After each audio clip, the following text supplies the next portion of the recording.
میں چپ کھڑا ہوا ہوں دربار مصطفیٰ میں اور آنکھوں سے۔ بسم اللہ الرحمن الرحیم۔ آج کی اس ویڈیو کے اندر ہم نے 9واں روزہ ہے اور اس کی نسبت سے اوراد نمازوں کے بعد آپ کے گوشو گزار کرنے کی سعادت حاصل کر رہے ہیں۔ امید کرتا ہوں آپ ہماری دیگر ویڈیوز کی طرح اس ویڈیو کو بھی انشاءاللہ دیکھیں گے بھی، لائک بھی کریں گے اور دوسروں لوگوں کو شیئر بھی کریں گے تاکہ زیادہ سے زیادہ لوگ اس کو دیکھیں اور اس سے فائدہ حاصل کریں۔ ہم دیگر ویڈیوز شیئر کرتے رہتے ہیں کہ جو گناہوں کا سبب بنتی ہیں، تو یہ ہماری ویڈیوز، ہماری کوشش یہی ہے کہ آپ کو اچھی ویڈیوز آپ کے گوشو گزار کیے جائیں تاکہ ہمارا جو نامہ اعمال ہے وہ نیکیوں سے بھرا ہی رہے، ہم اللہ کی بارگاہ میں نیکیاں ہی کرتے رہیں۔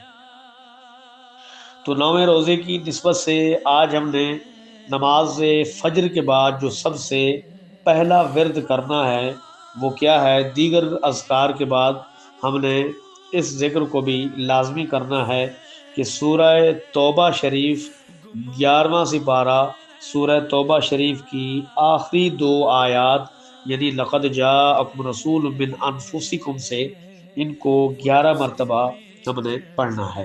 اسی طرح 9ویں روزے کی نسبت سے ہم نے نماز ظہر کے بعد سورہ بقرہ شریف کا پہلا رکوع پڑھنا ہے، یعنی الف لام میم سے لے کر عذاب العظیم تک ہم نے پہلا رکوع پڑھنا ہے۔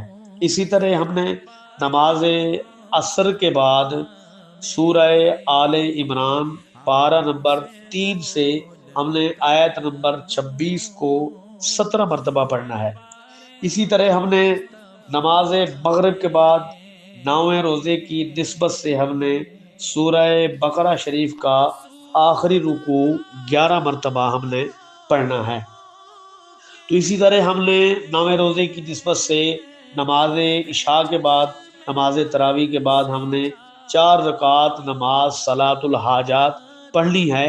تو ان اوراد کو انشاءاللہ تعالی ہم جب کریں گے تو اللہ کی بارگاہ سے ہمیں ڈھیروں اجر و ثواب بھی عطا کر دیا جائے گا اور ہماری نماز قبولیت کے درجے کو پہنچے گی۔ خود بھی نماز کی پابندی کریں، ماہ صیام کے علاوہ بھی ماہ صیام کے اندر بھی خود بھی روزے رکھیں، اپنے بالغان بچوں کو اور نابالغ بچوں کو کہ جو روزہ کی طاقت اور وسعت رکھ سکتے ہیں ان کو بھی روزے کی عادت ڈالیے اور ہمیں بھی دعاؤں میں یاد رکھیے۔